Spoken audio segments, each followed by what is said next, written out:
tous. Vous allez assister en direct ou peut-être plus tard en replay à la matinale de l'Avocat 92 connecté. Vous présentant les 5 idées incubées par Avocat Lab 92, qui est l'incubateur du barreau des Hauts-de-Seine. Donc voilà, peut-être connaissez-vous les projets, on vous les a un petit peu détaillés sur le site internet de l'incubateur qui vient de sortir. Si vous ne les connaissez pas, ça vous fera une surprise. Voilà, l'idée d'un pitch, c'est une présentation rapide, punchy et efficace des idées par les porteurs de projets. Voilà, toujours autour du droit, de la profession d'avocat, comment faciliter l'accès au droit, voilà, la profession d'avocat.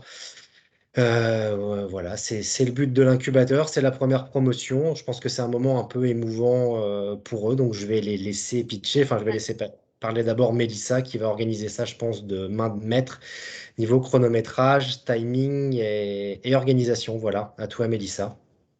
Merci Alexandre. Donc rapidement, je me présente pour ceux qui viendraient ne pas me connaître, surtout par la suite lors de la rediffusion. Moi, je suis coach des projets au sein de l'accélérateur, donc ce qui veut dire très concrètement qu'on accompagne ces 5 projets incubés par Avocat Lab 92, à peu près une fois par mois, un petit peu plus, même une fois quasi toutes les 2 semaines lors de ce qu'on appelle les bootcamps. C'est vraiment demi-journées entières bien remplies de formation avec beaucoup d'éléments méthodologiques qu'on leur transmet pour pouvoir porter à bien leur projet, et des coachings en fait hebdomadaires et personnalisés avec chacun des projets. L'objectif de cette incubation, pour rappel, c'est d'amener ces projets d'une phase d'idée, qui est la première qu'ils nous ont pitché il y a 1 mois pour rentrer dans le programme, jusqu'à ce qu'on appelle la pré-mise en marché. Alors, c'est un peu barbare dit comme ça, on ne visualise pas forcément. La pré-mise en marché, c'est-à-dire qu'on a validé qu'il y avait un besoin, il y avait une demande de la part du marché pour notre solution, et que le marché était prêt en fait à payer, à apprendre si c'est une application, à utiliser une application pour répondre à ce type de challenge, etc. Et donc une fois qu'on a validé tout ça, c'est-à-dire qu'on a pavé le chemin, les projets vont rentrer vraiment en phase de développement de leur solution. Donc c'est à ça qu'on les accompagne pendant 3 mois, presque 5, puisqu'il y a l'été vraiment entre les deux. Et aujourd'hui, l'objectif, c'est, je m'adresse à vous, chers public, c'est de vous faire pitcher. Vous avez 10 minutes, en fait, chacun, pour pitcher vos projets. Également pour, non pas seulement pitcher, mais raconter vos avancées. Peut-être que depuis le premier pitch du mois de mai, même du mois d'avril, vous avez sûrement évolué, vous avez sûrement voilà, raconté, mais fait pas mal d'entretiens qui vous ont permis de déclencher de nouveaux apprentissages, peut-être d'infirmer certaines de vos intuitions, vos constats de départ. Donc peut-être partager ça avec votre auditoire, avec de façon à voilà, savoir ce que au quotidien. Voilà, donc j'en dis pas plus. Est-ce que l'ordre de passage vous convient toujours? Oui, c'est bon. Super. Okay. Oui, c'est bon. Je suis arrivée. Ok, bienvenue Sonia. J'ai à peine introduit, donc tu me dis si tu veux, on peut commencer. Enfin, je pense que ça n'a pas d'importance. Non, Mathilde ne sera pas là parce qu'elle n'a pas eu le temps malheureusement de revenir d'audience. C'était plus long que prévu. Donc, est-ce que tu veux qu'on décale votre pitch à... Je ne veux pas embêter les autres si du coup chacun s'était fait à l'idée que c'était un ordre préétabli, mais s'il y en a un qui veut commencer, il n'y a pas de souci. Bah, est-ce que... non. J'en vois qui dit non. Sybille, comment ça, non? Ok, bah dans ce cas, donc on peut démarrer avec Oser la médiation. Oui.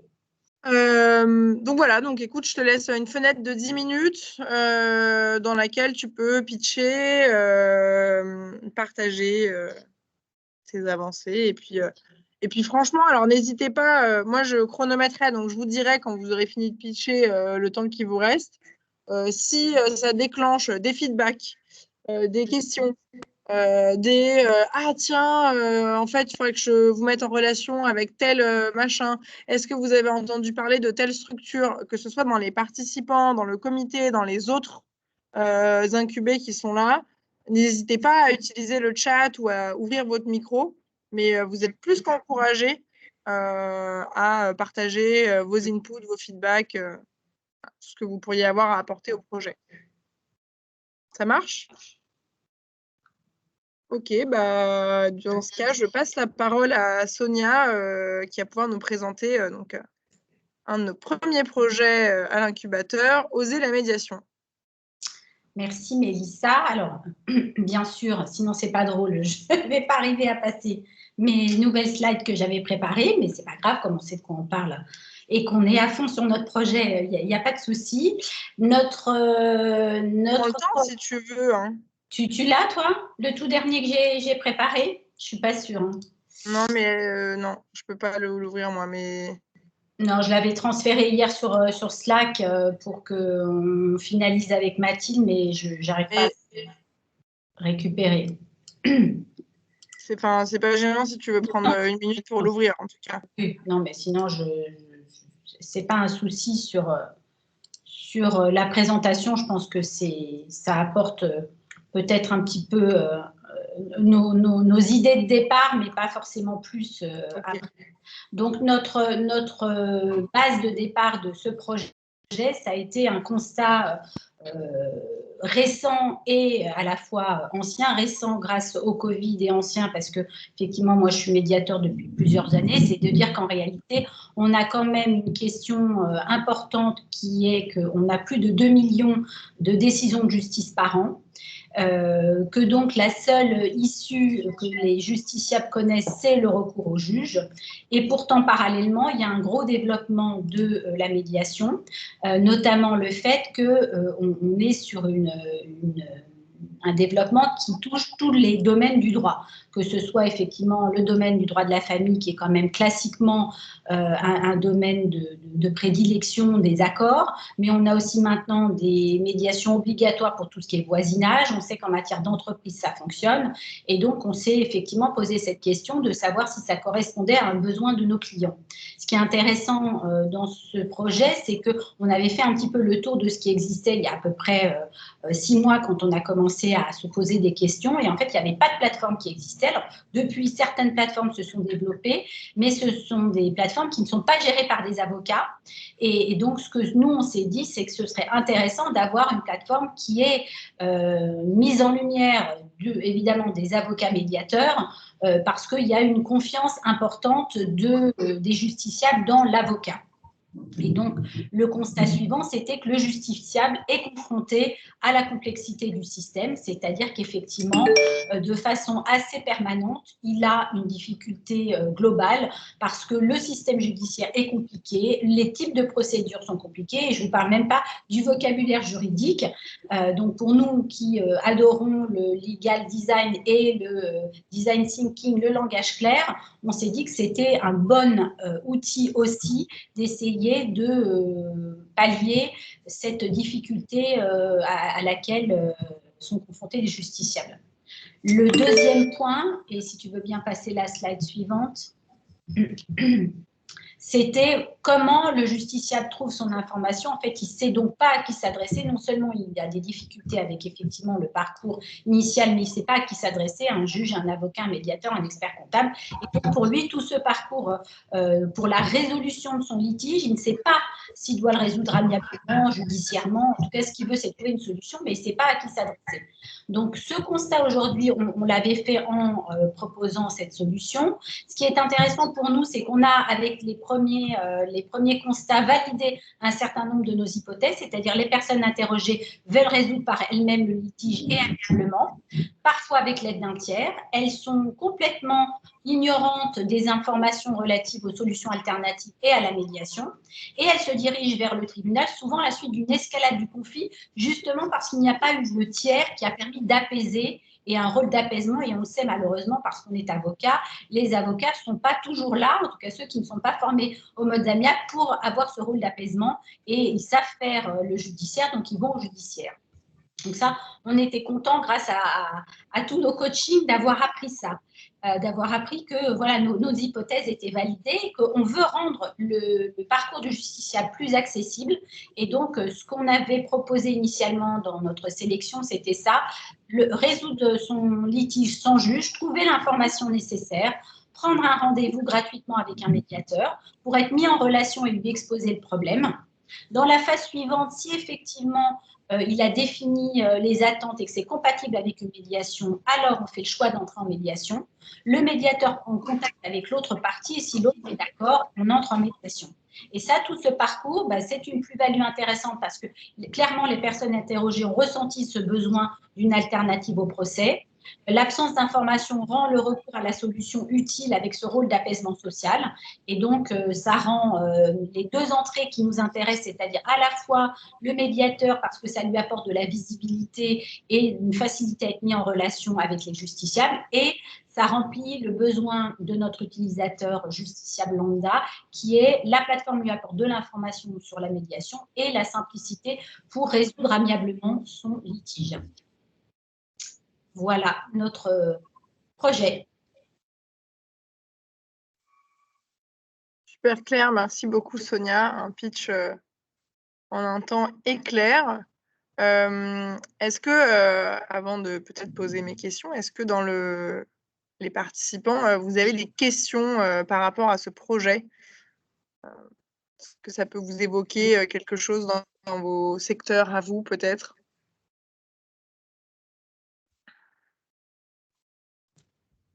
Alors, moi, j'avais une question en termes de business model. Qui est facturé? La plateforme se rémunère comment? Alors, la plateforme, elle va se rémunérer a priori avec deux entrées. Une entrée, le justiciable médiateur qui va effectivement payer pour avoir sa médiation. Alors, la facturation ne sera probablement pas la même en fonction de, si c'est un particulier, si c'est une entreprise, s'il y a plusieurs parties, parce qu'effectivement, je pense à des dossiers en droit des affaires où on peut avoir plusieurs intervenants, des sous-traitants, ou des matières où il y a, par exemple, des assurances, où il y a plusieurs intervenants aussi. Donc ça va être facturé par ce biais-là au justiciable qui va enclencher la médiation. Et par ailleurs, on va probablement faire un enclenchement aussi du côté du médiateur, puisque la plateforme est aussi dédiée au médiateur. Donc, il y aura un reversement à la plateforme d'une partie de la médiation par ce biais-là aussi. Donc, on va réfléchir aux deux systèmes d'entrée pour vérifier comment ça peut fonctionner pour que aussi les médiateurs ne soient pas lésés en fonction du montant de la médiation, sachant que les médiations familiales sont en général à des tarifs moins importants que les médiations, on va dire, droit des affaires, pour faire un peu la part entre les deux. Sachant que si je peux compléter là-dessus, on demande aux équipes d'être encore beaucoup en recherche auprès de leurs utilisateurs, donc dans ce cas précis, auprès des avocats médiateurs et auprès des justiciables qui feraient recours à la médiation, pour bien comprendre ce dont ils ont besoin et quels sont leurs usages actuels des solutions alternatives existantes, pour comprendre aussi comment ils seraient prêts à faire recours à cette application. Serait-il prêt à payer? Voilà, donc déjà, si vous avez des avis là-dessus, ça peut être chouette de les partager, mais la réponse pourra difficilement être définitive, en tout cas aujourd'hui, je vous rassure.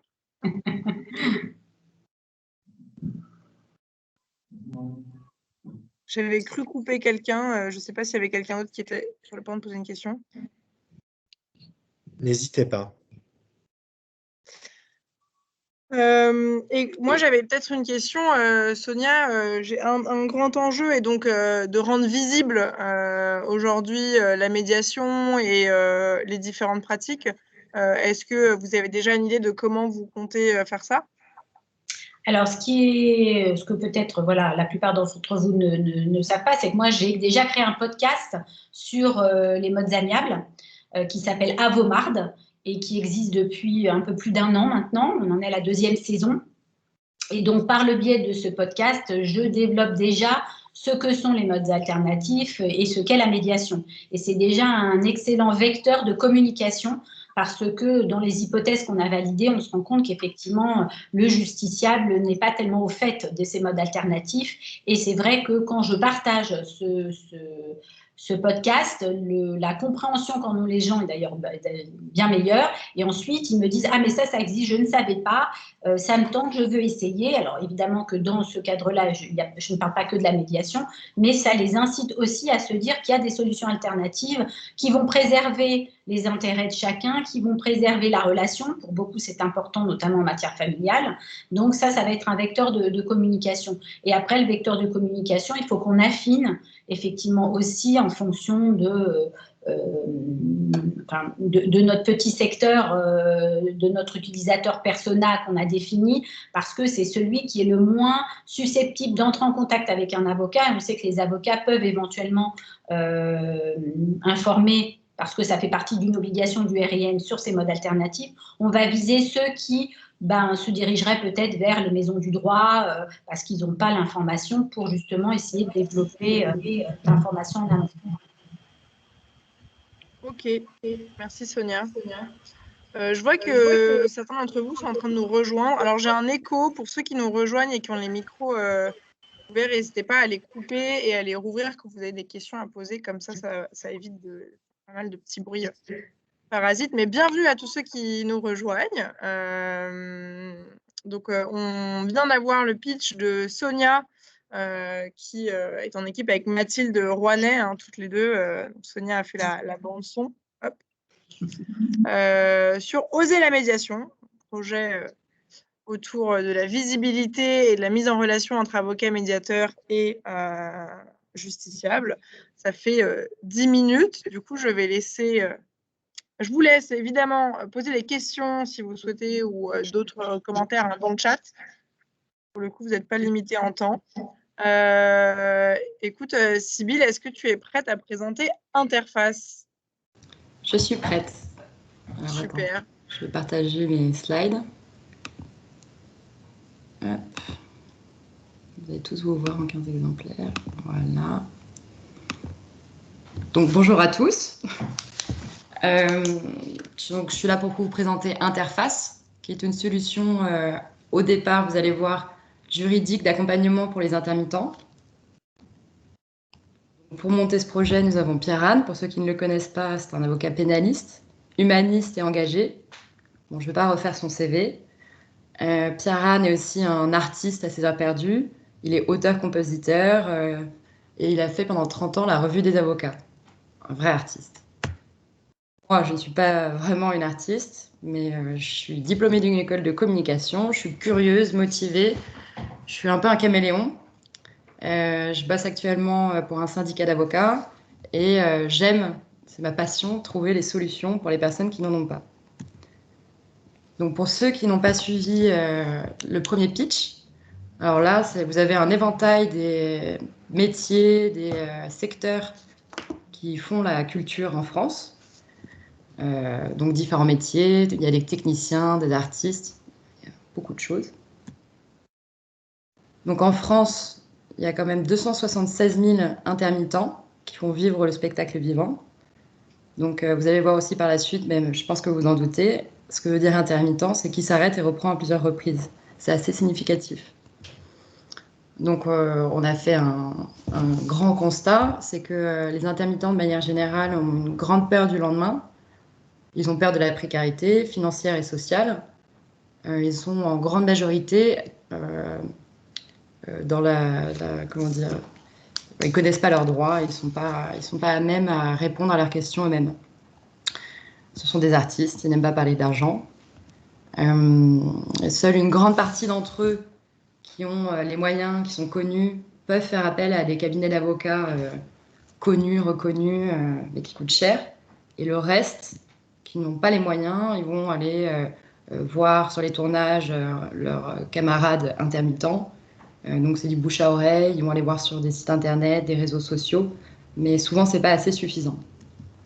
Donc notre idée, c'est donc de venir en aide aux intermittents du spectacle, concernant le droit et leurs droits, Il y a beaucoup de choses, le statut, les contrats précaires, les engagements, la propriété intellectuelle et artistique, et plein d'autres choses. Notre cible principale, c'est donc des artistes intermittents, salariés, sans statut ou avec.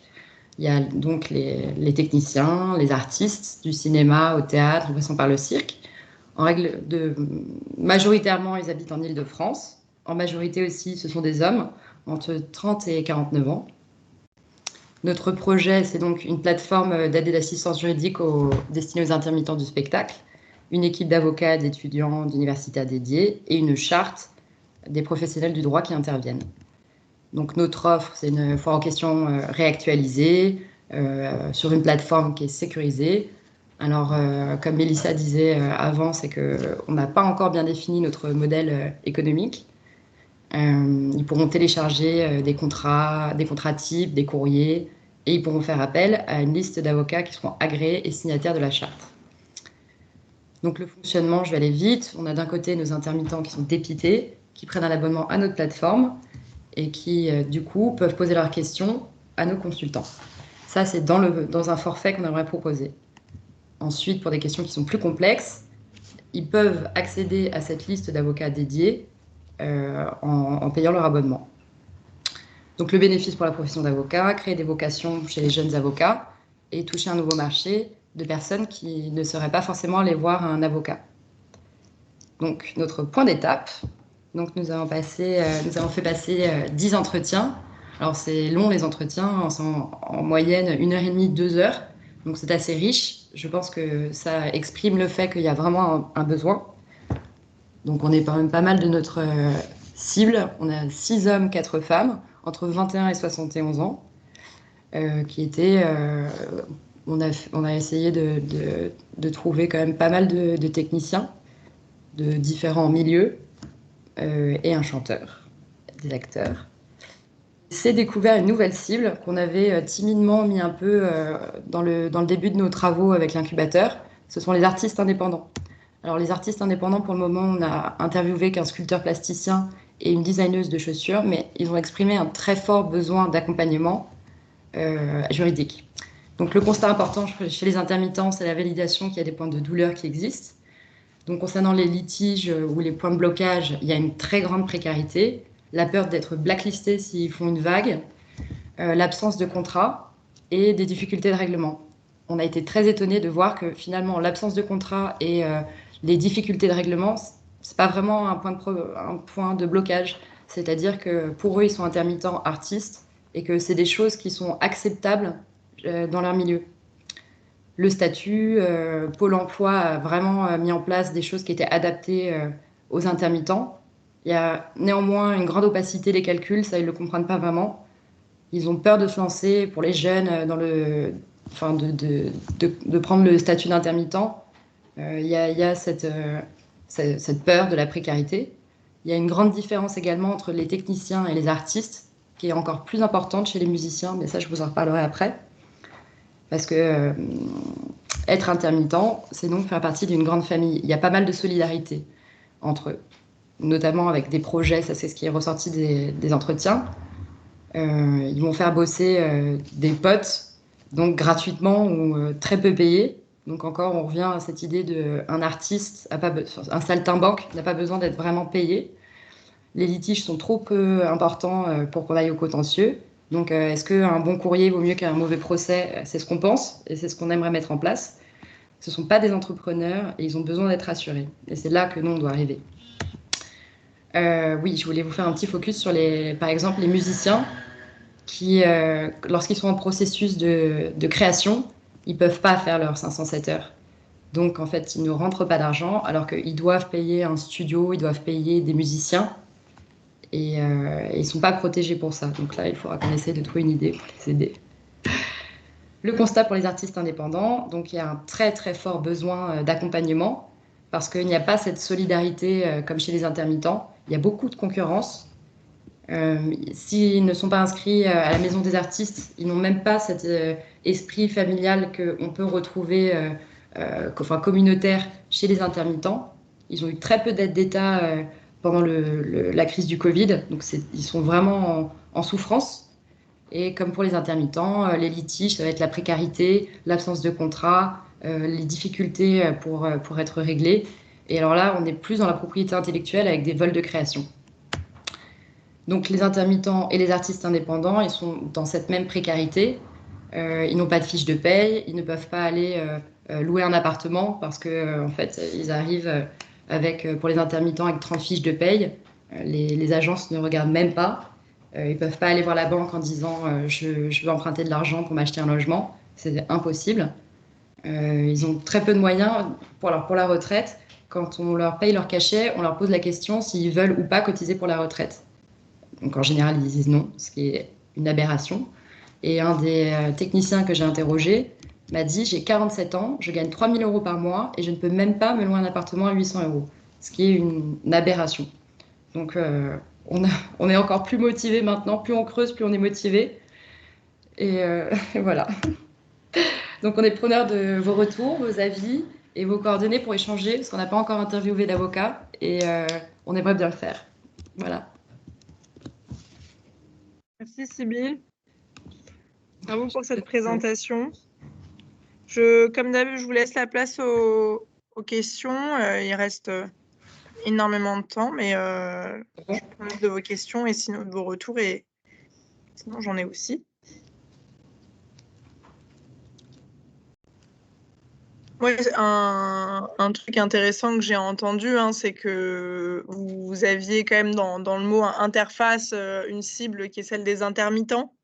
Qui est la première cible que vous adressiez et que vous avez interrogé massivement pour comprendre leurs besoins. Et ce que vous soulignez dans une des diapos, c'est que finalement, peut-être qu'ils ont des points de douleur au niveau de leur litige, mais que finalement, ils s'en accommodent bien. Et que peut-être qu'ils n'ont pas besoin, en tout cas, d'une partie de votre solution telle que vous l'aviez envisagée. En revanche, vous avez découvert avec un début d'entretien avec des artistes indépendants qui seront donc à multiplier et à confirmer. Mais là, vous avez un besoin peut-être plus prenant pour la partie de votre solution que vous aviez en tête. Oui, la différence est vraiment énorme. C'est-à-dire qu'un intermittent, déjà quand on lui pose la question, est-ce que tu veux cotiser à la retraite? Ils vont dire non. Donc comment est-ce qu'on peut leur dire, paye un abonnement au cas où t'es pas payé et peut-être qu'on écrira un courrier et tu vas récupérer tes sous. Alors qu'il est accepté chez eux de ne pas être payé, ce qui est scandaleux. Alors que chez les artistes indépendants, pas du tout. Ils ont produit une œuvre tangible. Ils veulent être payés pour ça. La propriété, enfin, je ne sais pas comment dire, l'art vivant, c'est plus difficile à. Intangible. Bah, c'est carrément pas tangible et c'est plus difficile de s'affirmer en tant qu'artiste en disant mais en fait j'ai joué dans ta pub, ok t'avais pas de budget, maintenant t'en as et tu m'as pas payé. Ou même pour un concert, s'ils vont chanter dans un bar et qu'ils finissent 5 minutes avant, ça on me l'a répété plusieurs fois, pas les entretiens que j'ai fait comme ça mais en parlant à des chanteurs, on va leur dire bon bah je te paye 100 € même si c'était 300 parce que t'as raté une chanson et puis en plus tu t'es arrêté 5 minutes avant et ils ne vont rien dire, parce que c'est accepté et je pense pas qu'ils mettront ce qu'on avait comme idée au départ. On avait comme idée 80 € à l'année. Ils mettront pas 80 € dans un abonnement. Alors que les artistes indépendants, si, ils sont plus prévoyants, ils sont plus entrepreneurs. Après, les prix des différentes modalités d'accès à la solution, tout ça pourront évoluer.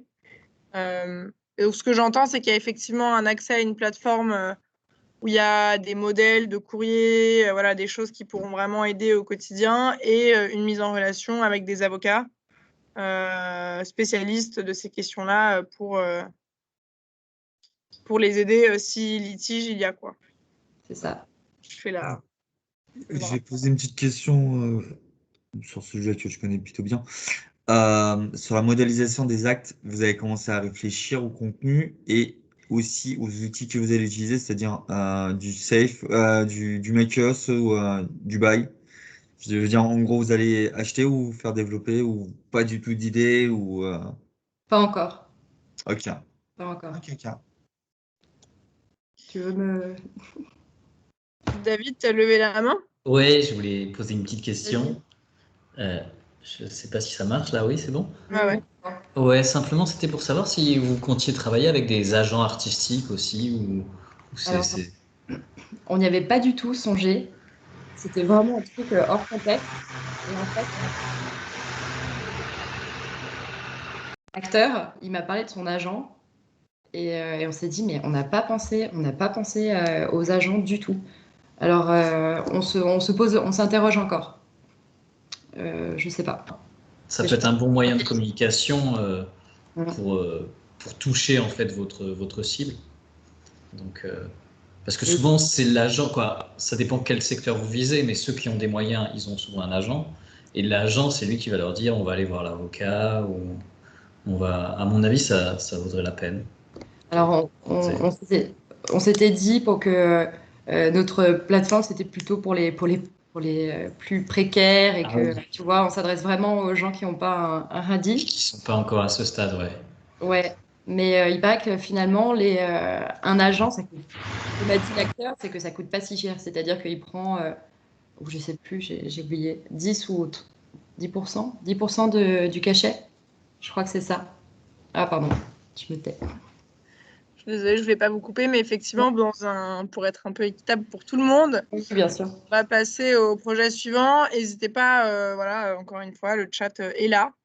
Et il n'est pas limité en temps. Jessica, Eren, je ne sais pas si Laure est là également. On n'est pas là. Enfin, Ok, on est 2 sur 3, c'est déjà pas mal. super. Donc, Et bienvenue. Je vous laisse présenter sans transition. Bien sûr. Alors, bonjour à tous. Déjà, merci d'être là. Donc, aujourd'hui, on va présenter le projet Find a Lawyer. Dans un premier temps, avant même de parler du projet, on va quand même présenter l'équipe. On a préparé une petite vidéo, mais elle faisait 8 minutes où on parlait pendant 8 minutes consécutives. On s'est dit que vous auriez peut-être une petite indigestion. Finalement, on va faire pareil. Mais vous pourrez nous poser des questions à la fin, ce sera peut-être un peu plus interactif. Alors, pour ma part, je vois Eren qui rigole. Déjà, One Man Show, on l'avait prévu. Hein. Donc, pour ma part, je suis fiscaliste depuis 3 ans dans un cabinet d'avocat. Je suis diplômée, je dispose du CRFPA. Donc, je suis aujourd'hui en plus élève avocate à l'EDAC. J'ai été chargée d'enseignement à l'Université de droit de Nice, en travaux dirigés en diverses matières, droit public, fiscalité. Et j'ai eu une idée un jour pour un projet, Find a Lawyer, projet qui me tient à cœur. Et j'ai trouvé, grâce notamment à Mélissa et aux personnes qui ont sollicité vouloir participer, 2 équipiers qui m'apportent énormément, parce que moi, je ne suis pas professionnelle de la digitalisation, ni sur ces questions-là. Et donc, Eren, qui va se présenter juste après, possède des compétences qui, pour moi, sont plus que nécessaires, primordiales. Nous avons Laure qui aujourd'hui n'est pas là, malheureusement. Donc, Laure, c'est aussi une ancienne élève avocate de l'EDAC, diplômée, qui est spécialisée en propriété intellectuelle, en droit civil, et ça, c'est super important pour nous, pour l'application, pour les rédactions des futures conditions de généralisation. Donc, c'est aussi un point positif et un fort élément pour nous. Et c'est aussi quelqu'un de très sympathique, hein, il faut le rappeler. Et en plus, elle a quelques compétences aussi en digitalisation. Je vais laisser la parole à Eren pour se présenter avant de présenter notre projet. Alors, pour me présenter rapidement, donc Eren, 32 ans, ingénieur informatique, consultant aujourd'hui. Je suis passé par un éditeur de juridique et donc ça fait les 3-4 ans que je m'intéresse énormément au sujet de Legal Tech et accès au droit. Je suis membre d'une asso qui s'appelle Open Law, dont je suis administrateur. Et donc c'est vrai que je travaille énormément sur l'accès au droit, aussi bien des professionnels pour le parti numérique que le justiciable. Donc, effectivement, ça a été un sujet intéressant pour moi, l'accès en urgence à un avocat. Je pense qu'en tant que justiciable, je vois le fossé qu'il y a entre ce que les avocats peuvent apporter et ce que les justiciables connaissent. Donc, voilà.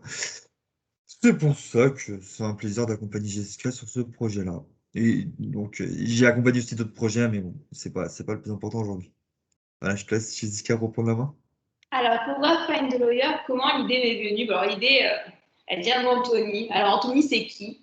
Anthony, c'est une connaissance, un jeune trentenaire, un type, c'est pas un ami, attention, je ne traîne pas avec ce genre de personne, mais c'est une connaissance cercle amical très fêtard, qui fait un peu trop la fête et qui un jour s'est retrouvé mêlé à une bagarre dans un bar sur un point d'alcool et qui s'est retrouvé convoqué au tribunal.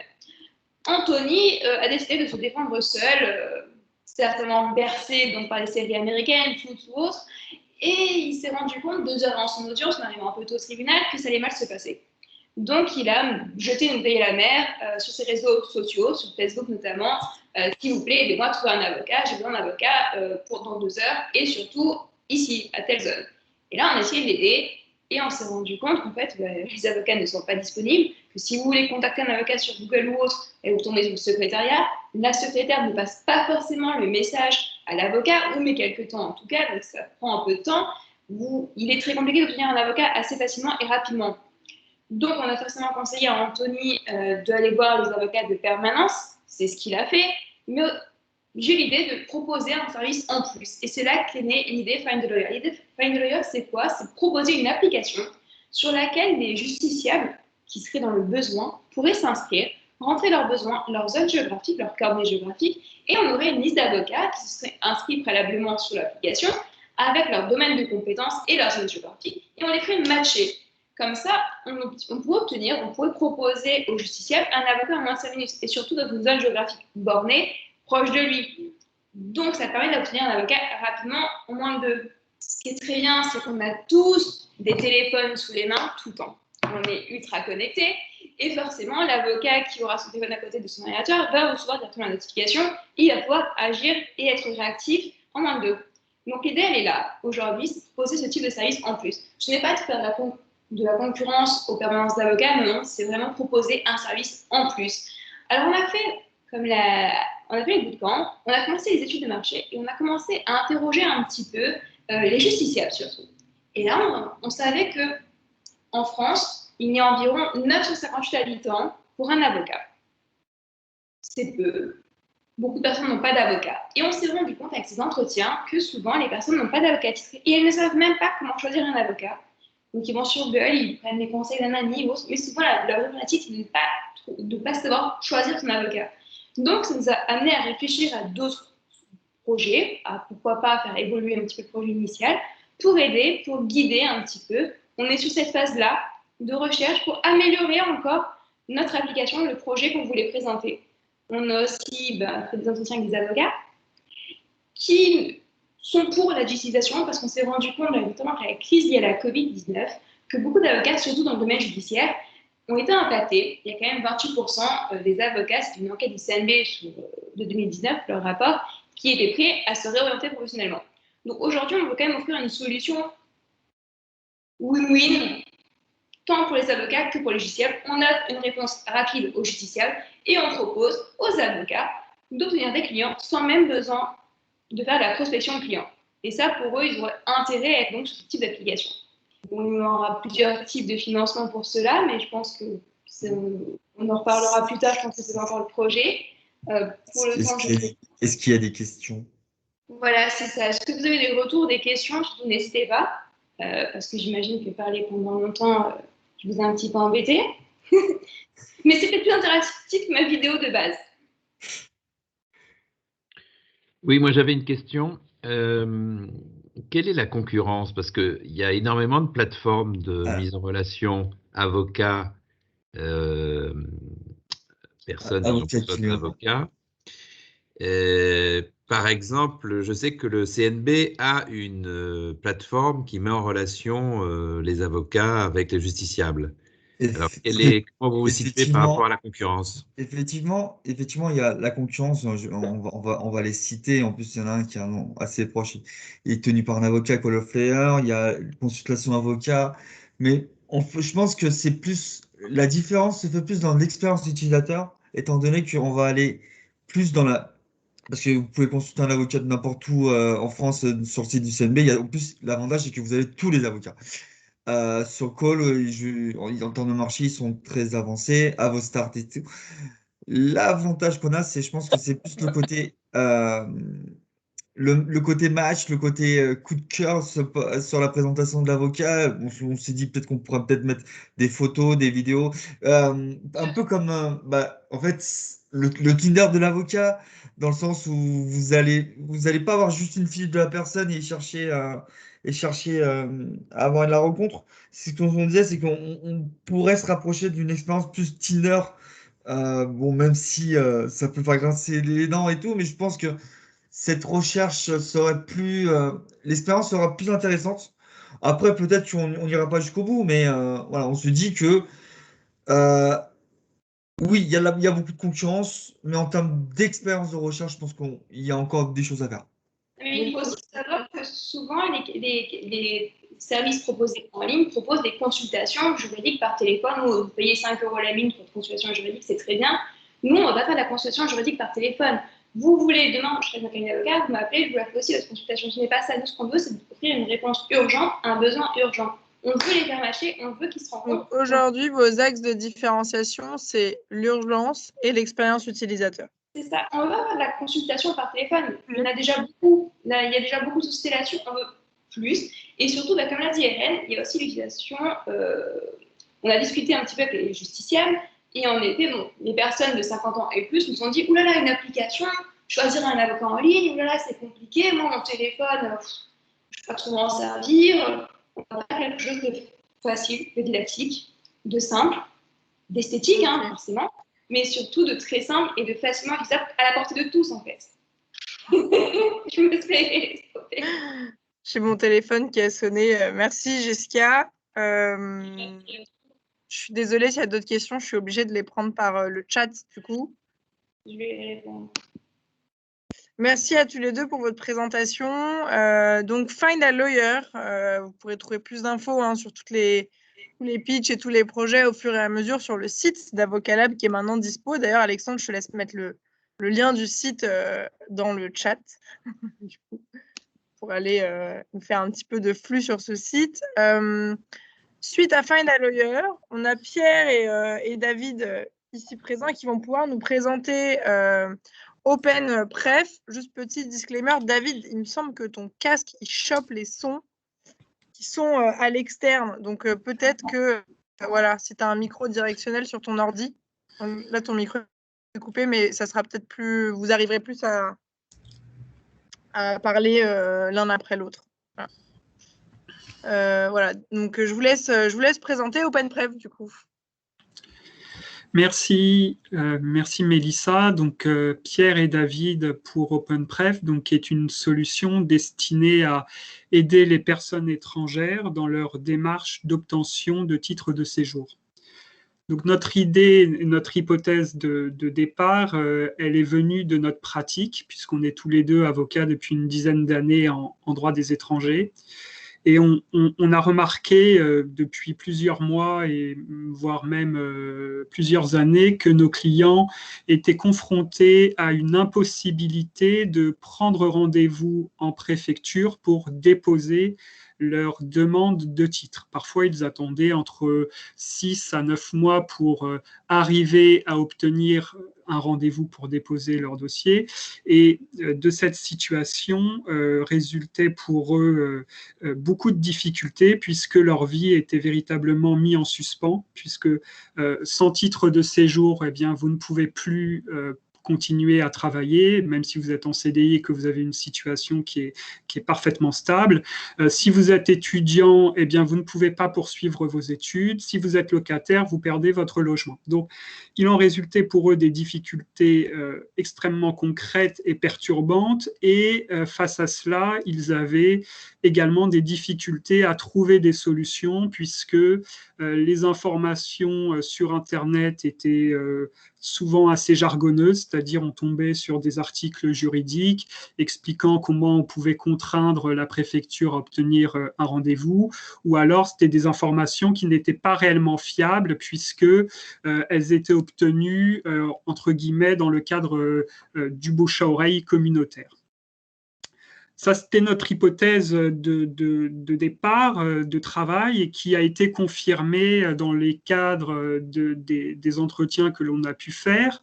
Ce que ce que nous ont permis d'affiner les entretiens, c'est d'identifier véritablement les points de douleur ressentis par ces personnes, et plus particulièrement les points de douleur relatifs un peu aux émotions qu'ils ressentaient donc dans leur parcours de prise de rendez-vous, à savoir un sentiment d'angoisse, puisque comme on vous l'a expliqué, ils sont confrontés pour la plupart à une situation d'urgence, et donc le fait de ne pas arriver à prendre rendez-vous sur le site de la préfecture génère des angoisses, puisqu'ils se disent que leur situation va s'aggraver et que du jour au lendemain, ils vont se retrouver sans papier. Donc un sentiment d'angoisse, un sentiment également d'urgence, et également un sentiment d'abandon et parfois aussi un peu de révolte, puisqu'ils ont le sentiment d'être considérés comme des citoyens de seconde zone, alors que pour beaucoup, ils sont là depuis un certain temps. Donc ça, ces points de douleur, ça a été intéressant de les identifier, puisque dans notre proposition de solution, c'est des axes sur lesquels on va travailler pour véritablement proposer un accompagnement pour ces personnes. Alors justement, la solution que l'on propose, c'est une plateforme de mise en relation entre ces personnes demandeurs de titres de séjour et des avocats spécialisés.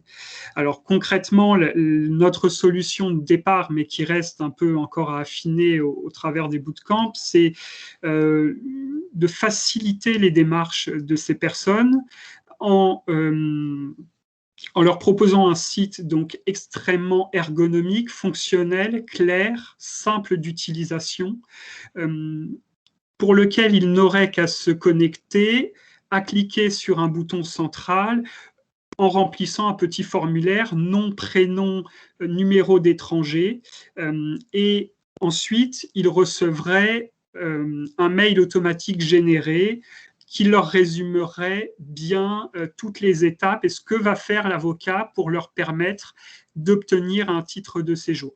Et donc là, de nos enquêtes et de ce que l'on a pu commencer à apprendre au cours des entretiens, justement, dans ce mail, il faudra qu'on soit extrêmement didactique et que l'on mette vraiment en avant toutes les étapes et qu'on mette l'accent vraiment sur la compréhension et la clarté, puisque c'est vraiment quelque chose qui ressort, un besoin d'accompagnement de ces personnes.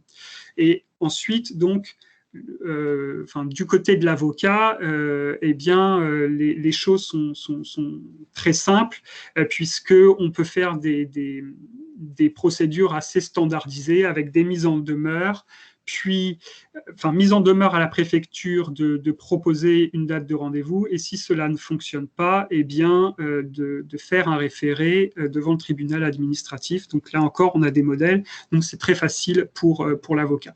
Les atouts de notre solution, les atouts que l'on identifie, c'est vraiment une clarté d'utilisation pour l'utilisateur, un langage clair, une information qui est centralisée et qui est complète, et puis également l'image de marque des avocats, la garantie d'une déontologie, et donc la sensation pour l'utilisateur que son dossier va pouvoir enfin avancer et qu'il est entre de bonnes mains. Nous pensons qu'il y a un véritable marché pour cette solution.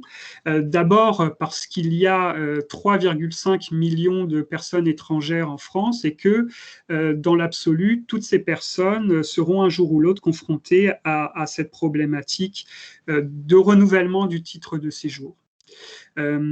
Et donc là, ce que l'on a... dans le cadre des bootcamps, on a commencé à faire une étude de marché. On s'est rendu compte, donc, pour étudier le positionnement de notre solution, donc on s'est rendu compte qu'il y avait des alternatives gratuites qui existaient.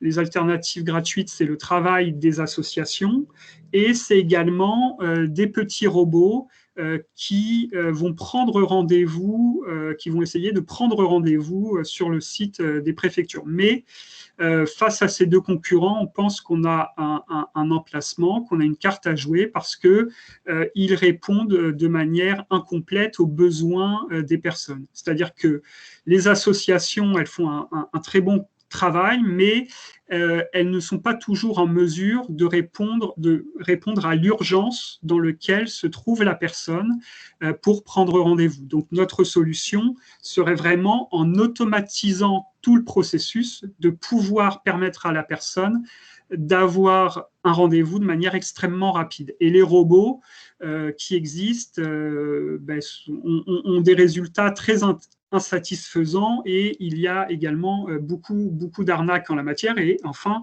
et surtout, c'est un procédé qui est considéré comme illégal. Enfin, sur nos points d'étape, les points où nous en sommes actuellement, donc comme on vous l'a dit, on est en train d'achever un peu l'écoute de notre besoin, c'est-à-dire qu'on a pu identifier quand même plusieurs catégories types de nos utilisateurs qui ont des besoins spécifiques. On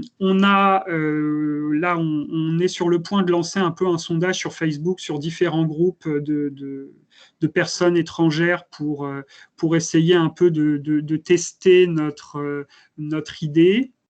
Là, on réfléchit également au modèle économique. Voilà, on réfléchit au modèle économique puisque les personnes étrangères, donc on leur propose il faut qu'on trouve la bonne tarification. Ce qui est assez certain, c'est qu'elles sont toutes prêtes à payer un service si celui-ci est de qualité. Il n'y a aucun problème là-dessus, c'est ce qui ressort de nos entretiens. Après, il faut qu'on trouve la bonne tarification et comment bien le proposer. Voilà, en quelques mots. Je ne sais pas, David, si tu veux rajouter quelque chose. Non, ça me paraît exhaustif. Voilà, la chose qu'on a pour moi à ajouter, c'est qu'on propose comme un service qui n'existe pas en fait réellement. C'est-à-dire que aujourd'hui, il y a une problématique qui fait que les gens sont bloqués pour avoir un rendez-vous de manière légale.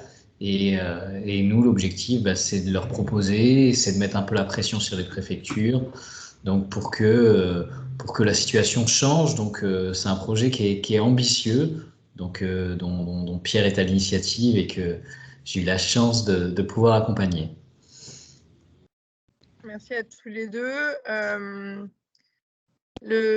Quand tu expliquais le marché, Pierre, tu disais qu'il y avait des alternatives, dont celle des robots qui est payante. Et de mémoire, on est sur un budget à 200 € pour une prise de rendez-vous via ces robots, c'est ça ? À environ, oui. Ouais, je ne sais pas si j'avais entendu l'enveloppe, mais ce qui montre quand même qu'il y a un budget, et il y a un budget pour passer par une alternative non existante, légale donc, et payante, mais à voir comment vous le mènerez. Vous avez un commentaire dans le chat et je suis désolée, mais je vais être obligée de passer à tourisme judiciaire, donc Anne et Marie qui sont avec nous, et après on pourra rester là encore 5-10 minutes si d'autres ont des questions, des remarques à faire vraiment à l'oral, mais je suis obligée de passer à la suite pour pas léser notre dernière équipe. Anne-Marie, je vous laisse présenter tourisme judiciaire. Merci beaucoup. Alors j'affiche la présentation.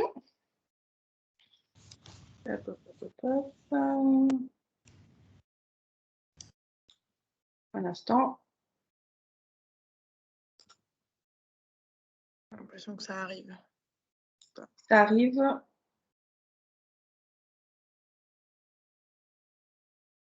Je ne comprends pas. Attends. Si, c'est bon. J'arrive. Hop. Voilà. Est-ce que vous voyez tous? Yes, ça y est. Oui, ça fonctionne. C'est bon? Super. Alors, c'est parti. Donc, avec Anne, on va vous présenter notre projet Tourisme judiciaire, qui est une application collaborative Donc déjà, dans l'équipe, Jennifer, qui est juriste et qui a aussi l'activité de webmaster et créatrice de site internet. Anne, qui est une ancienne avocate et qui est journaliste juridique désormais. Et donc moi, qui suis avocate au barreau des Hauts-de-Seine, je suis collab libérale chez KPMG Avocat. Et j'ai maintenant 10 ans de bar, je crois. Et j'ai eu, avant d'être chez KPMG, j'étais dans un cabinet pendant 5 ans où j'avais beaucoup de contentieux, que ce soit pénal, fiscal ou civil, douanier. Donc, 2-3 déplacements par semaine en moyenne, ce qui m'a amené à beaucoup me promener. Et donc, tout ça vient d'une petite, de notre expérience et des retours de confrères. Et de cette situation, je pense que pour les confrères, vous avez tous connu. On est au mois de novembre, on est au cabinet, et là, quelqu'un arrive en disant « Eh ben, demain, il y a une audience à 9h30 que tout le monde a oublié, et c'est à Saverne. » Donc là, ben, vous êtes content, hein.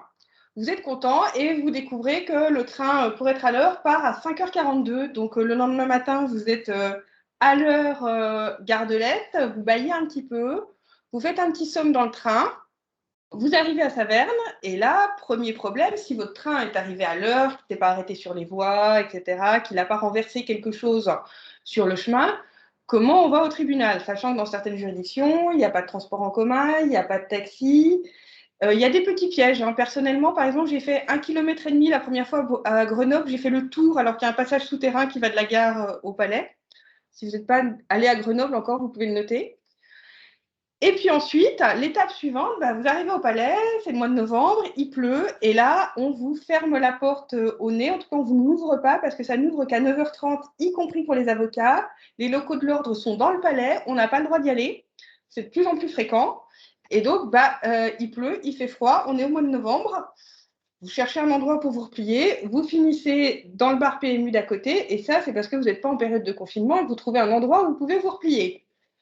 Vous arrivez à l'audience, et là, bah, autre problème, hein, votre contradicteur, il a fait retenir, il ne vous a pas prévenu, donc vous êtes un petit peu agacé encore une fois. Finalement, vous plaidez, vous avez raté le train de midi, le suivant est à 16h, et donc vous avez un petit peu de temps à tuer à Saverne. L'ordre des avocats est accessible qu'avec un code, et vous ne trouvez personne pour vous ouvrir. Donc, vous allez vous poser quelque part pour travailler. Là, c'est une situation un peu caricaturale parce qu'on a tout regroupé en une fois. Parfois, ça arrive. Hein. Mais on voit, et notamment dans les questions de confrères sur les réseaux sociaux, qu'il y a beaucoup de questions sur des retours de locaux, notamment sur comment ça se passe sur place, comment on va, ce qu'il y a à faire en attendant le train du retour. Et notre projet, il vise à répondre à ces questions, à apporter des solutions pour les avocats, c'est-à-dire des informations pour faciliter les déplacements, les hôtels, les restaurants, que faire en attendant, etc. Et des informations spécifiques liées à la profession, les usages, les coordonnées des juridictions, des ordres, etc. Dans une vision encore plus poussée à laquelle on aspire, des collaborations entre confrères. Est-ce que quelqu'un a une imprimante pour vous dépanner en dernier recours si vous êtes bloqué, un bout de bureau à vous passer quand vous ne savez pas vous replier, peut vous rendre service sur différents points, ce genre de choses. C'est un besoin qui n'est pas comblé par les solutions existantes, ni par les solutions généralistes type Mapster, etc., parce qu'il n'y a pas cet aspect confraternel et collaboratif de notre projet, ni par les solutions comme le très connu guide judicieux qui n'a pas été réédité depuis 2012 et qui avait un côté un petit peu compassé avec de bons restaurants où aller dîner le soir, mais qui ne correspond pas, je pense, aux aspirations de la plupart des confrères. Donc, le contenu en résumé, surtout à ce point du projet, on a ajouté des idées donc de contenu touristique, entre guillemets, du type les différents types de nourriture. On a rajouté les questions d'entraide entre les confrères qu'on n'avait pas à l'origine du projet. Donc ça, le coaching et l'incubateur nous ont permis de développer ces points-là, qui étaient beaucoup plus réduits. Les questions d'accessibilité aussi, on a pris contact avec une association pour voir s'il était possible de développer des choses sur des informations sur l'accessibilité des juridictions pour les confrères. On pense qu'il serait intéressant de faire ce qu'avait fait au final le guide judicieux, un partenariat avec le CNB et les ordres pour la mise à disposition d'informations spécifiques aux professions. Et on a vu notamment pendant cette année que c'était des choses qui nous manquaient, qu'on avait beaucoup de mal à joindre les greffes, à avoir des informations toutes bêtes, centralisées, que ça prend beaucoup de temps au final pour pas grand-chose. Donc, ce point d'étape, au final, pour l'instant, on a réalisé 16 entretiens. On en a un certain nombre d'autres en cours d'organisation et 16 entretiens qui valident des hypothèses et qui font ressortir des nouveaux besoins qu'on n'avait pas forcément identifiés au préalable ou pas de façon aussi cruciale. Moi, par exemple, je n'avais jamais envisagé les déplacements routiers et les parkings parce que je n'ai pas mon permis, je fais tout en train et du coup, ça me passait complètement au-dessus de la tête. Et pour le modèle économique, c'est en cours de réflexion. Il y a des entretiens qui valident le modèle de l'abonnement. Je pense que les partenariats aussi, peut-être avec des éditeurs juridiques, ce genre de choses sont un point à creuser. L'idée, c'est pas forcément, l'idée, c'est d'abord de rentrer dans ces frais, que ça soit viable économiquement, mais le but, c'est avant tout de favoriser la confraternité et l'entraide entre confrères, et c'est pas de gagner des milliers et des cents, quoi. Je suis pas sûre qu'il y ait vraiment un marché, en tout cas, on l'a pas encore identifié, juste pour l'abonnement. Il faut peut-être une solution mixte ou une solution autre que l'abonnement. Voilà, merci beaucoup. Et si vous avez des questions, on vous écoute. J'arrive à enlever ma présentation. Voilà. C'est bon? On est revenu. Ouais, vous êtes là de toute façon. Enfin, on vous voit toujours. Merci Marie, merci Anne pour votre projet. Est-ce qu'il y a des questions? Tout le monde a faim. Une question oui, pardon. Sur l'aspect collaboratif. Oui. L'idée, c'est de créer une communauté finalement d'avocats qui vont nourrir d'informations la plateforme, c'est ça?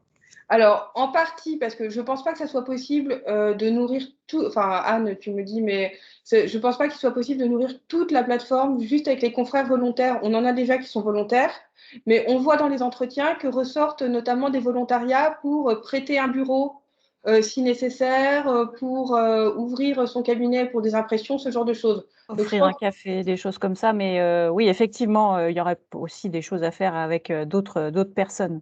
Il y aurait, et puis effectivement, les confrères pourraient remonter des infos locales sur un bon resto, etc. Mais je ne pense pas qu'on pourra nourrir en infos juste avec ça. On pensait notamment à revoir des renseignements des offices de tourisme, des choses comme ça. Pas mal d'autres choses, pas seulement des confrères. Et je tiens à préciser qu'on n'a rien contre Saverne. On est toutes les trois originaires de l'Est de la France, mais c'était juste pour l'exemple. Merci. Merci. Merci. Je